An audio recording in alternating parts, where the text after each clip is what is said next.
Coping with COVID with Tre Tailor. Updates on the pandemic and information to help you thrive and survive COVID-19. Brought to you by SCDHEC. Visit scdhec.gov for testing and vaccination sites. SCDHEC. Healthy people, healthy communities. In it together, SC and the South Carolina Diabetes Advisory Council presenting Wellness Wednesday every week on Coping with COVID. The City of Columbia Office of Business Opportunities, helping to meet the needs of small, minority, and women-owned businesses in the City of Columbia. Agape Counseling and Training Services. If you're having a challenge coping with COVID, visit Agape Counseling and Training Services at agapects.com. The Comet Bus System, offering free rides to get your COVID vaccine. Don't miss your shot. Visit catchthecomet.gov. Javis Financial Services, with over 20 years of experience. Computers Unique, Dutch Square Mall. Honest, professional, reliable computer sales and service. Palmetto Media Connections, connecting media and communities together. Coping with COVID from SCDHEC. In it together, SC, the South Carolina Diabetes Advisory Council, the City of Columbia Office of Business Opportunities, Agape Counseling and Training Services, the Comet Bus System, Javis Financial Services, Computers Unique, and Palmetto Media Connections.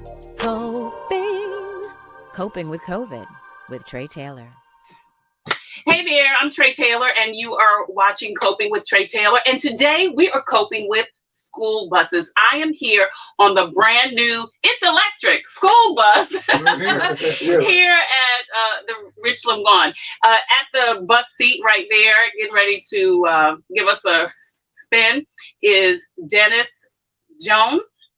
Yes, Dennis Jones. He is the manager of the bus system. Rick Grisham joins us also, and he always also works here at the director.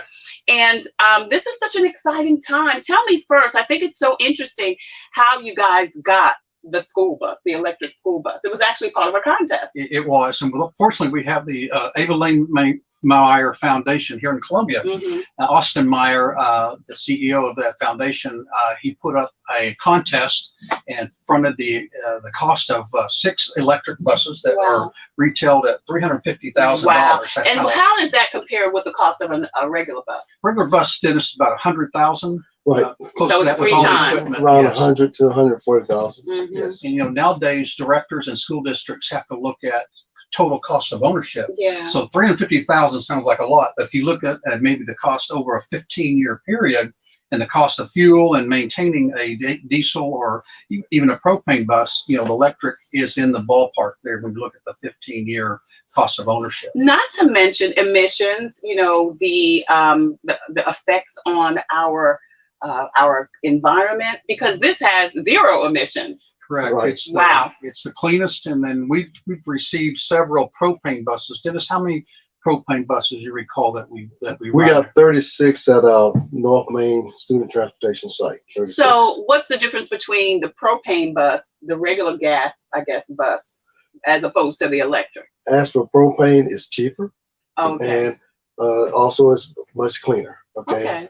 So it's much cleaner than basic diesel. Even though diesel over the years, it had basically reduced a lot of smog within the air.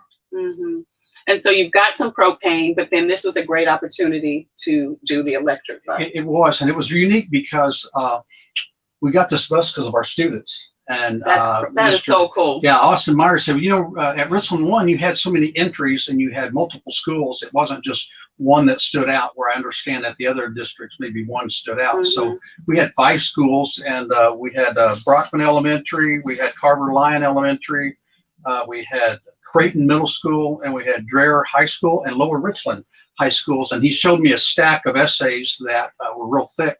It was just a group effort. Right. And so our goal was to honor those students and take the bus to those schools first. Oh, and that's we cool. completed the first one yesterday at Creighton Middle, and we'll get this bus on routes, and we'll get it doing special programs and have lessons based on going cleaner energy, clean environment. And Thomas Bus, this is a brand Thomas Bus, and this is called a Julie. And the Julie is a mass of energy being moved through a mass of energy being moved. So a Julie is really a unit of energy. So that's how they came up with this name, Julie. But all the other bus manufacturers, they all make electric buses now as well. So the kids had to write what? Why you want an electric bus? Yes. Why you want? What were some of the ones that really stood out? You said several stood out. What were some of the reasons the kids gave? I think I only saw a couple that they have not shared those with us. But the kids feel like it's a safer, cleaner environment even inside the bus. I think that's really cool that the kids recognize that. They do. The kids recognize the benefits to the environment. I don't know that I would think that. I know I wouldn't have thought that as a kid. Yeah. You know, that says so much about the conscientiousness and the level of intelligence even of some of the kids in Richland One. The thing too is you don't want a lot of idling. We like to shut the engines off when we're going to go pick up the students at school. So you got people idling in cars, and students know that that's not healthy to be idling in your car for 15 minutes to in the car line. So even with the bus running and you're outside the electric bus, there's no emissions and you don't have to worry about your lungs and things like that. But, it's unique. It's a new technology. We're fortunate to be the first in the state of South Carolina to receive an electric bus, and we're thrilled about it. And I hope to meet the students. Haven't met them that help provide this, and we want to recognize them appropriately. So we're just now getting all the equipment installed. We've got a charging system right next door over here, and so our plan is to do the tour, get it on some routes, and probably end up in a district type route because the State Department provides buses for the state routes for the regular route system. Then we have district programs, Montessori, STEM, some of those types of programs. So we'll end up on probably a route for next school year, but we want to kind of show it off to these 5 schools first. We're talking to Rick Grisham and Dennis Jones. They are with Richland School District 1. They're in the transportation, I guess you call it, transportation department. And we are actually on the first ever electric bus. It is totally quiet. It's so interesting that it's running, but it's quiet, and it's such a cool bus. So now that you've got it, what happens next? Tell me about, you said you've got the charging system. How long is a charge, Dennis? It takes its charging round to fully charge. If you get down to 35%, about 2.5 to 3 hours, depending on the charging unit. And then how long does that ride? How long can you ride after it's fully charged? Manufacturer states is 138 miles. Okay. All right. How does that compare to a bus route? It's just a typical bus route. It's basically within the bus route, especially for the AM route, and then we can recharge after that. So normally our bus route is basically no more than probably 50 to 75 miles. Right. Depending on what type of bus route it is. So with a full charge, a bus can kind of do, a full route. Full day for the total day, but they just tell us when you're through using these, try to just plug it in and get it ready to go for, you never know, you might need to use it for something even outside of your routes. Actually, we're going to be in a parade, I believe. No, we was already in the parade. Was that parade last weekend? Yeah, it was down in Eastover. Okay. Sweet Potato Festival? No, the barbecue festival. Barbecue festival. So actually the sponsor requested it. They saw it in the media. We'd like to see that electric bus in our parade. So we showed it off there too. But we're proud of it. And we plan to, it's part of the requirements from the Meyer Foundation was it needs to be used every day.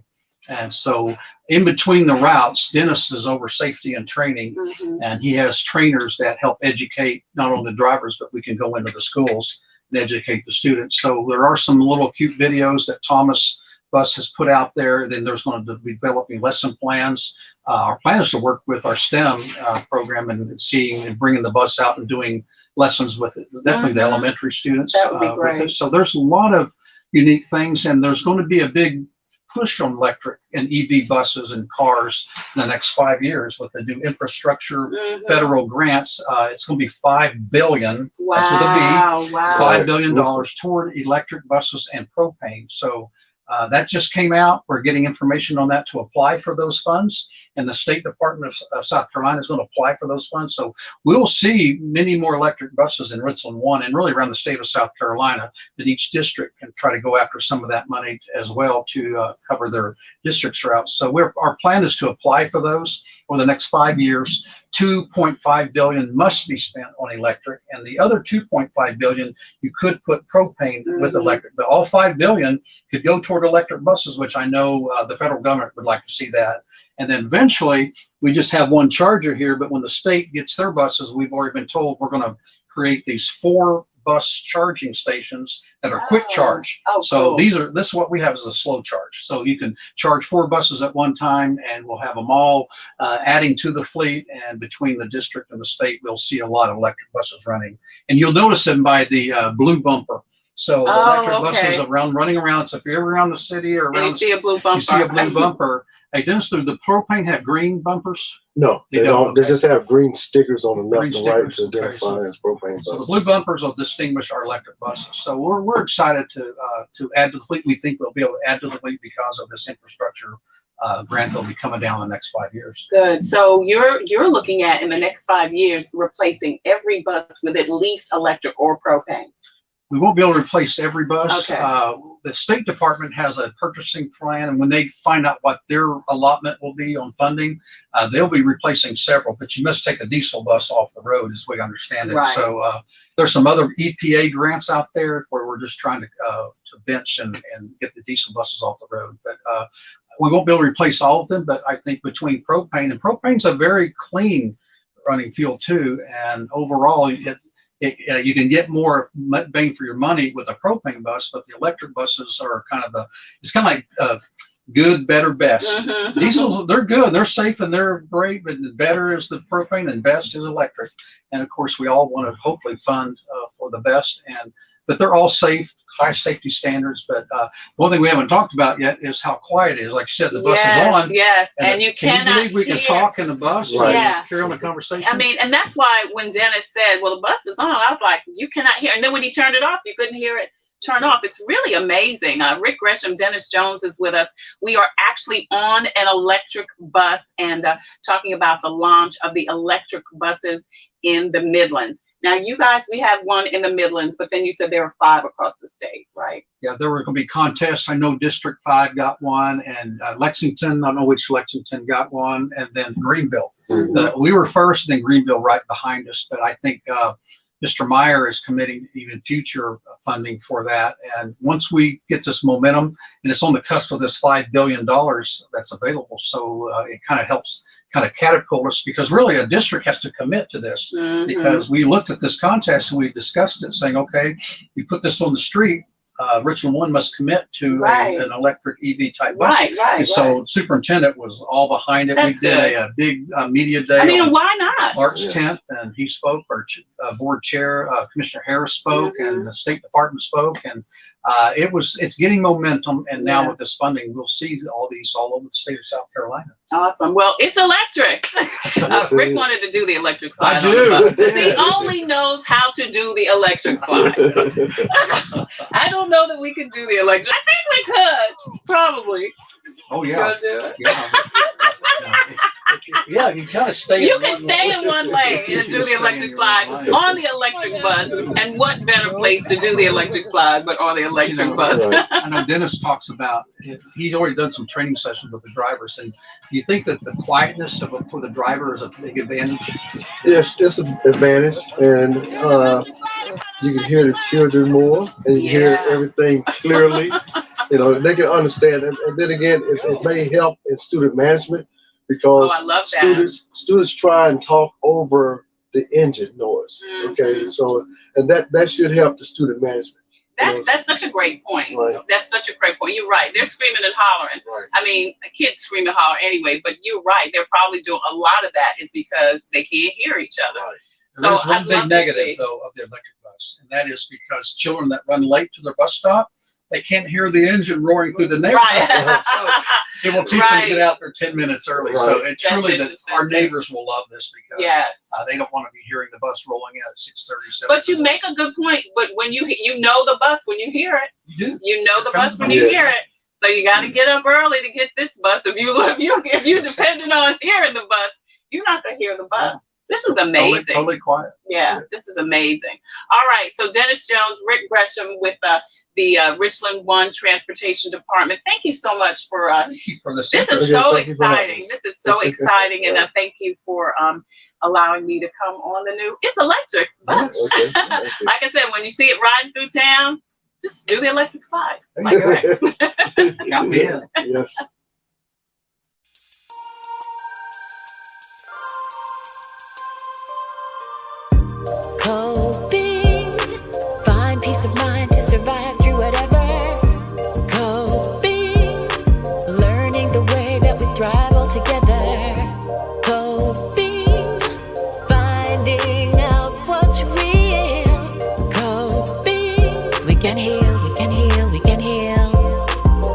Coping with stress, coping with strife, bringing hope for success, for improving our life.